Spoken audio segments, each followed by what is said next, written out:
In today's video, we're going to be finding out, 8 years on from the inception of budget builds, what exactly is the go-to budget card available to everyone on the market. So when browsing the wonderful marketplace of AliExpress to try and get an idea of what the current graphics card market looks like for the modern day, it was interesting to see that in the completely low budget segment of the market, very little seems to have changed. Well, sort of. See, there are groups of sellers selling brand new, apparently, VTX Radeon HD 7750 graphics cards, and many of you have probably never heard of this brand. But the best way to think of them is they're like the Aldi version of Sapphire. See, you're still getting an AMD card, just some of the variants are of questionable quality, even if they're trying to imitate the real AMD partner card. So what happened next was that I ordered one, just to see what would actually show up, and as you've probably seen from the footage in the background, you do in fact get an entire VTX AMD Radeon HD 7750, in what appears to be new old stock form. Everything is complete with full documentation, drivers, and most importantly what appears to be a completely brand new unused card. Then again, there's no shrink wrap, so we can't really tell. It is certainly interesting. See, I really do want to stress the point that the only reason I know the VTX brand is 11 years ago when I was building my first decent PC, I ended up with the next tier of card above this, the HD 7770, and that was a VTX card. So to see these still being sold brand new in box, a brand so obscure that I don't even think they exist anymore, 11 years on, and a good deal on paper, seems insanity. But just what is this card, what are the specifications, and am I looking through rose-tinted glasses, or could this actually be a capable deal that you might want to go after? So this right here is the VTX 3D AMD Radeon HD 7750. Launched in February of 2012, it's based on the early GCN1 architecture, namely the Cape Verde Pro variant. Honestly, I can't believe we're this far on and still discussing GCN1. Seems to be all anyone spoke about 10 years ago was the longevity of it when it came out, and to a degree they aren't wrong, because 10 years later we're still talking about the bloody thing. With 512 cores, 32 TMUs and 16 ROPs, the card certainly has a decent degree of shove about it, given that it only needs power from the PCIe lanes. In true 2010s fashion though, it's the larger VRAM version, which makes it worse, as it's DDR3 as opposed to GDDR5, and in slightly more modern fashion, it has a 128-bit memory bus, same as about every single modern card I've actually reviewed on the channel. Long story short though, a decent amount of power for £15, and this is available to everyone globally for the same price as it's on AliExpress. I'm sure there'll be postage fees and tax differences, but generally you're looking at around £15 no matter where you buy it. But before you go and grab one, are they actually any good? Well, driver updates stopped a very long time ago now. However, thanks to the Nemez team, whose drivers we've tested before in other videos, there are modern drivers available. Although they are provided by the community, there is a bit of a difference. See, it does provide a small boost in older titles when I've tested them, and the newer ones actually allow them to run more optimally, and in even more extreme circumstances actually launch the games. See, we're going to be testing this in my usual Ryzen PC with a 3700X, 32GB of DDR4 RAM, and long story short, more than enough power just to see what the real power is of a HD 7750. That is the main limit of the system here. We've seen similar cards to this before though, so I will link some similar reviews in the description below if you want to see those, as today we're going to be purely focusing in on those new titles, because we want to see just how well £15 handles the modern world of gaming in the benchmarks. I decided to start the benchmarks with BeamNG, which took me a while to configure to a stage where I was actually happy with the performance. We ended up with the game looking relatively decent in around 720p with a mixture of settings, some low, some medium, but we maintained a few decent effects there to at least give the game some appeal. Still, for around £15 and a card that can work in literally any computer, I really wouldn't class this as poor performance.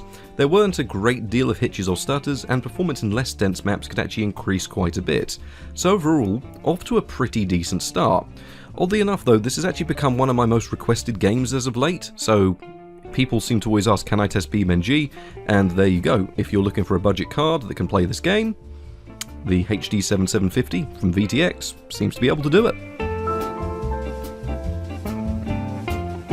Crisis Remastered is not a game I even expected to work, nor look decent, especially given that we were primarily reduced down to exceptionally low settings. However, the performance was genuinely rather decent. The overall frame rate did hover between 25 to 30 frames per second, however the frame times were exceptionally smooth, most likely down to the modded drivers being used here. It wasn't a high frame rate experience, but it was one that was more than playable. I know some people will say that anything under 60 is unplayable, but then again, you aren't going to be looking at a £15 graphics card. There were no issues with input delay, heavy scenes in combat proved to be no issues for the system, and overall, genuinely not a bad experience for a game that could be decently intensive.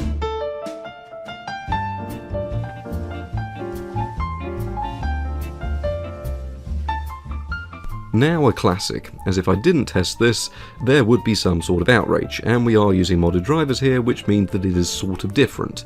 With GTA 5, we were using a mixture of medium and high settings, and the game saw itself run between 50 to 60 FPS, which was more than I was expecting, possibly due to those drivers, and possibly because this game came out only 3 years after the card did. Who knows? Either way, performance was exceptionally good. Yes, we were limited on draw distance and resolution by that 128-bit memory bus, but overall, I really wouldn't call this a bad experience in the slightest. If you're looking to get into GTA 5 on a budget, I mean, if your PC still can't run it, this could be a good option for virtually anyone that just needs a graphics card that will run this game, because as far as I see it, that's good performance.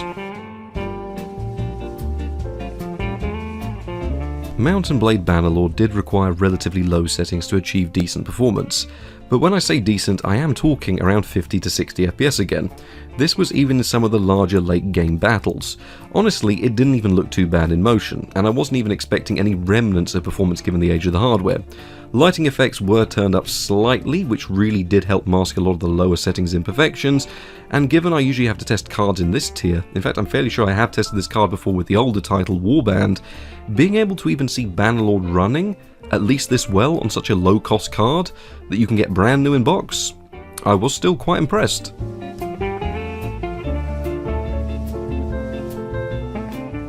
Now the final title on our test list was Star Wars Final Order, which saw itself run between 20 to 35 FPS. And, I mean, you could call it playable, to a degree. It's definitely not beyond the realms of playability. The performance, albeit slow, was smooth. You know, you were seeing the game run fluidly, and you could control it. It wasn't as fluid to control as, you know, Crysis Remastered was with a similar frame rate, as there was the sense there was a bit more latency, and, you know, a bit less urgency when you came to control the game. But as far as it stands, you can play it, and I'm sure with a few tweaks or maybe some I&I modifications, if those are still possible, you could probably enjoy this quite nicely on the HD 7750, which is not bad at all.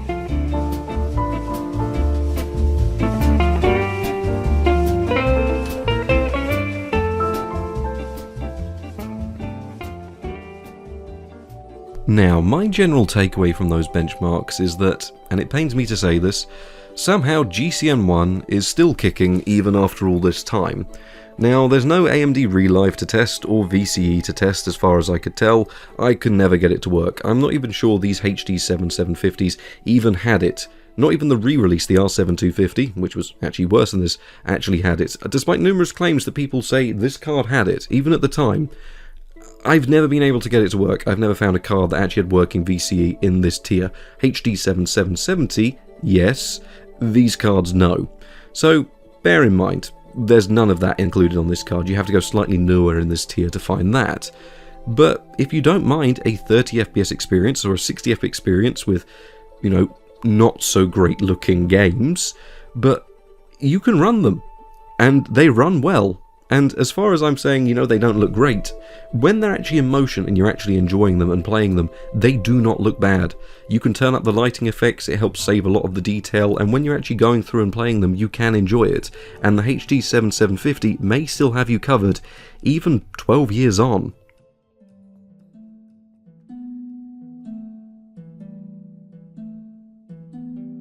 So in conclusion, for a little video that I haven't really had planned at all, I have been caught pleasantly surprised. No, you aren't going to be seeing extreme fidelity, but you are getting a very versatile card that can run in virtually any system you throw at it. Unless of course it's got a power limited PCIe slot or an AGP port, in which case you have other issues. If it's got an AGP port, you could probably sell it for a lot more than this graphics card's worth anyway. but, you know, that's besides the point. I'll post a link to this card down in the comments. I'll post a link to similar reviews on similar tier cards. I think I've got one on the R7-250 and probably another one on the 7-750 somewhere on the channel. But anyway, I hope this video has been helpful. I hope those of you that need a graphics card find this, you know, useful. I don't know how many they have in stock. I don't know how long this will last, but for those that might be able to get a hold of one, good luck. And I hope they do you some good for gaming or whatever you need them for. Thank you very much for watching, and good night.